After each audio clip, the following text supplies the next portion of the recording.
Hello everyone, আসসালামু আলাইকুম। আশা করি সবাই অনেক ভালো আছো। আজকের এই ভিডিওতে আমি এসএসসির ফিজিক্সের এমসিকিউ সেট সলভ করাবো। এখন এই ভিডিও দেখলে তোমার লাভ কি হবে তুমি জানো? এই ভিডিও দেখলে তোমার একটা লাভ হবে, সেটা হচ্ছে তুমি যদি ভিডিওগুলো দেখো তাহলে এমসিকিউ তুমি কেমনে সলভ করবা সঠিক সময়ের মধ্যে সেই বিষয়গুলো বুঝতে পারবা, এবং হচ্ছে আমি কিভাবে একটা এমসিকিউ চিন্তা করতেছি, কেমনে সলভ করতেছি, এগুলো অবশ্যই তুমিও বুঝতে পারবা আরকি। এবং তুমি এটার মাধ্যমে নেক্সট তুমি যদি প্র্যাকটিস করো যখন, তখন তুমি দেখবা যে আসলে তোমার জন্য সহজ হয়ে গেছে আরকি। সো চলো আমরা একটা এমসিকিউ পুরো সেট সলভ করি।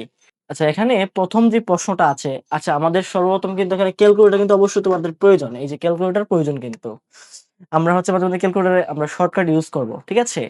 সো দেখি আমরা কি বলছে ১ নম্বর প্রশ্নটা, সেটা হচ্ছে কি বলা হয়েছে ১ জুল কত ক্যালোরি? সো এটা আমাদের মুখস্থ মান, ১ জুল কত ক্যালোরি? সো আমরা জানি ১ ক্যালোরি মানে হচ্ছে 4.2 জুল, তাই না? তাহলে ১ জুল কত হবে?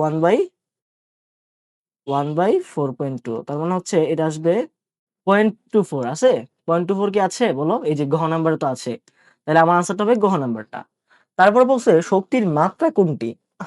তাহলে শক্তির মাত্রা তুমি ইজিলি বের করতে পারবা। কেমনে বলো তো? ধরো শক্তি মানে কি? ধরো শক্তি মানে কাজ বা শক্তি, এগুলো তো একই জিনিস, তাই না? ধরো Fs, তাই না? W=Fs আমরা জানি। তাহলে F মানে কি? এই যে তোমার বল, তো বলের মাত্রা হচ্ছে কি LT, LT কি এনভার্স, সরি, বলের মাত্রা হচ্ছে কি বলতো? mLT ইনভার্স 2, তাই না? আর এই যে সরণের হচ্ছে L, তাহলে হবে কি mL² T ইনভার্স 2 আছে কিনা বলতো? mLT² T ইনভার্স 2 আছে, এই যে আছে ঘ নম্বরে। তাহলে এটা হচ্ছে আনসার।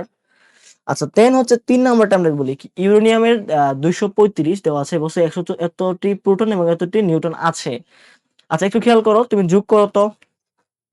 ১৪৩ যোগ হচ্ছে ৭২, তাহলে ২১৫ আসে, তার মানে এটা কোনোভাবেই সম্ভব না। তাহলে খেয়াল করো, কোনোভাবেই কিন্তু সম্ভব না। তাহলে আমার আনসার গুলো দিকে দেখাও। সর্বোচ্চ আনসারের মধ্যে ২ টা করে হচ্ছে অপশন থাকে। এই যে ১, ৩ অথবা ১, ২ এরকম। তার মানে ১ নম্বরে যেহেতু ভুল আছে, তার মানে অবশ্যই কি ২, ৩ হচ্ছে তোমার অবশ্যই রাইট আনসার হবে। তাহলে গ নাম্বারটাকে আনসার, রাইট আনসার। বাকিগুলো পড়ার কোনো প্রয়োজনই লাগতেছে না আমার এখানে। দেখছো? তারপরে চলো আমি ৪ নাম্বারটা দেখি কি বলছে। এখানে পানি যখন পাহাড়ের উপরে থাকে, বিভব শক্তি সঞ্চিত থাকে কখন? পানি যখন পাহাড়ের উপর থাকে? হ্যাঁ, থাকে।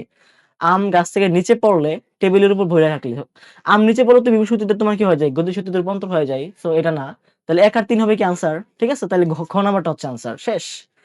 তারপরটা খেয়াল করে কি বলছে এখানে? বলছে কি ৫ নাম্বারটা ৬০ কেজি ভরের জন দৌড়বিদের গতি শক্তি যদি এত জুল হয়, তাইলে হচ্ছে তার বেগ কত? এই যে আমার কি দেওয়া আছে? গতি শক্তি দেওয়া আছে এত জুল। তাহলে বেগ কত বের করতে বলছে আমাকে।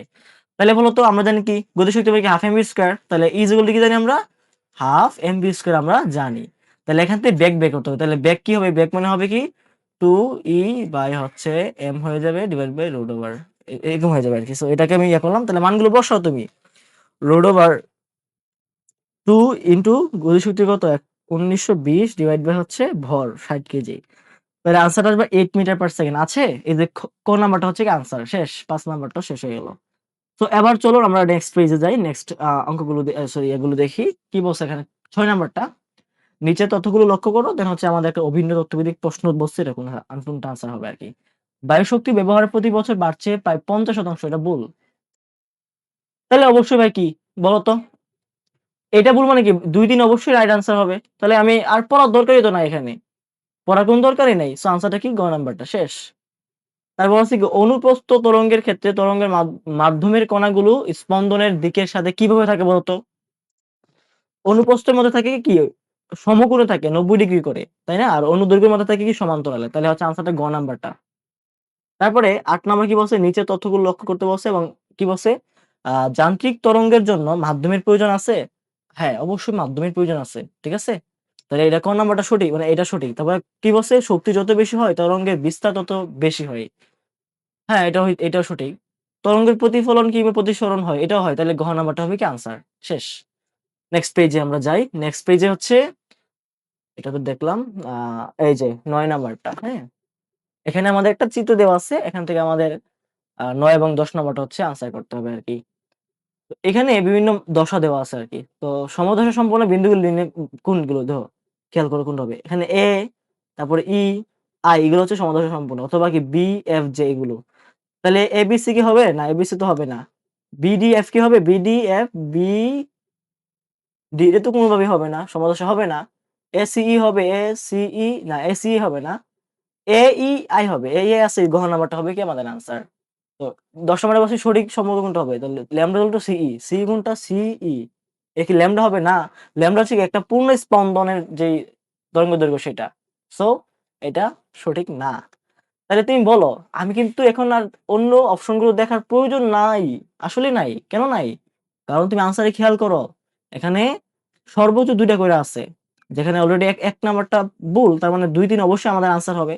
সো বাকিগুলো দেখার প্রয়োজন নাই। তাহলে ২-৩ হবে আনসার।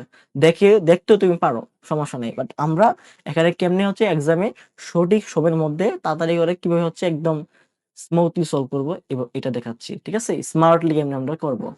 তারপর হচ্ছে 40 ডিগ্রি সেলসিয়াস তাপমাত্রায় শব্দের প্রয়োজনীয় শোনার জন্য নিম্নতম দূরত্ব কত? তাহলে আমরা জানি কি 40 ডিগ্রিতে বেগ কত, শব্দের বেগ কত হবে বলতো? এই যে রোল ওভার এখানে টি, তারপর হয় টি নট ইনটু হচ্ছে বি নট, তাই না? এই যে এটা কি 40 ডিগ্রির মধ্যে বেগ, তাহলে খেয়াল করো 40 ডিগ্রিকে যদি আমরা কেলভিনে 40 এর সাথে 273 যোগ করলে কেলভিন চলে আসবে। তো 313 হবে। 313 ডিভাইড বাই 273 ইনটু 330, রাইট?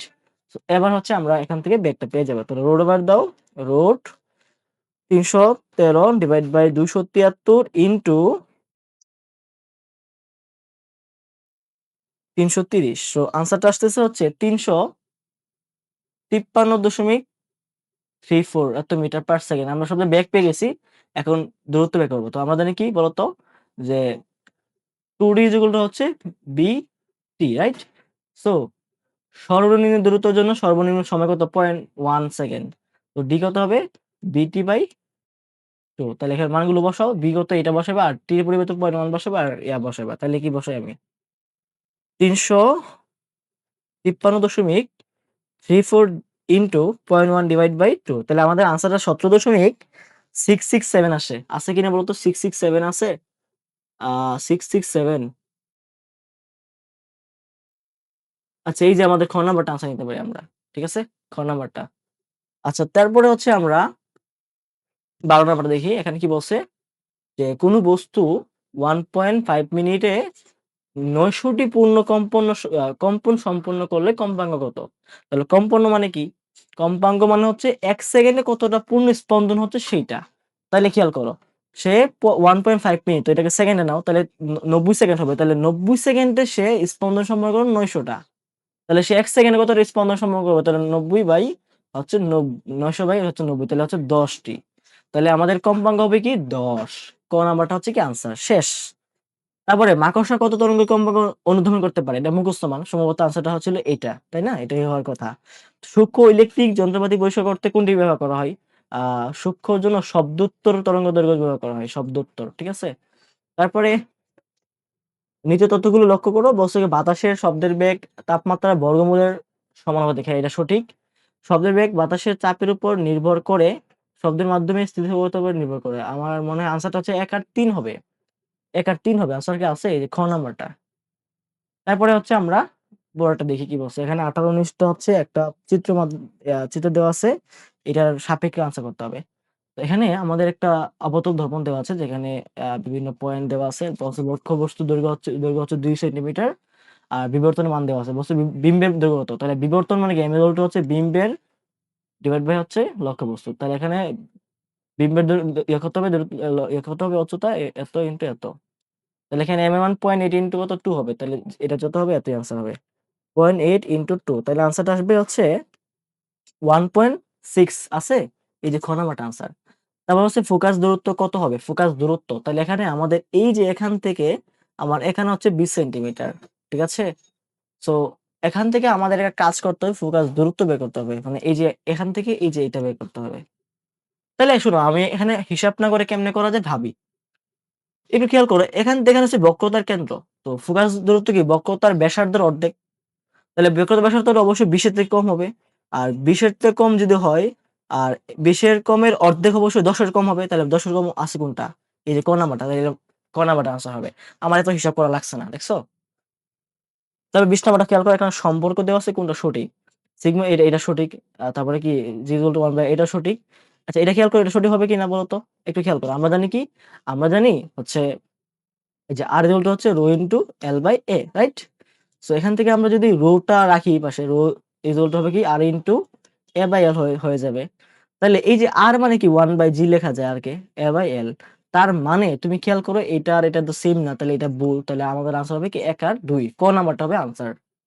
তো এবার আসি আমরা এরপরে একটা অঙ্ক দেখি। বলছে টেলিফোনের তারের উপাদানের আপেক্ষিক রোধ দেওয়া আছে এত। তাহলে হচ্ছে আমাদের এই যে রোধ দেওয়া আছে, তারপরে ব্যাসার্ধ দেওয়া আছে 1.1 সেন্টিমিটার হলে 12 কিলোমিটার লম্বা তারের রোধ কত হবে।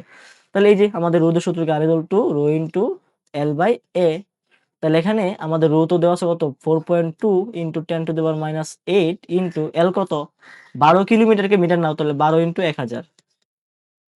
তারপরে এই যে ক্ষেত্রফল কি পাই আর স্কয়ার পাই ইনটু আর কত 0.1 রে মিটারে নাও, তাহলে 0.1 কে মিটার নিলে এই যে 100 দ্বারা ভাগ করতে হবে, এই যে স্কয়ার পাই আর স্কয়ার। তাহলে মানগুলো বসাইলে আমাদের আনসার চলে আসবে 4 into 10 to the power minus 8 into 12 into 1000 divide by 3.14 into R square 0.1 into 10 to the power minus 2 whole square. তাহলে আমাদের আনসার আসতেছে 160.51। আর এই যে আনসারটা হচ্ছে ক নাম্বারটা। হ্যাঁ, তারপরে হচ্ছে বলছে নিচে তথ্যগুলো লক্ষ্য করে এবং আনসারগুলো দেখি আমরা। কি বলছে কার্বন অর্ধপরিবাহী না হলেও তাপমাত্রার সাথে তার পরিবাহিতা বৃদ্ধি পায়।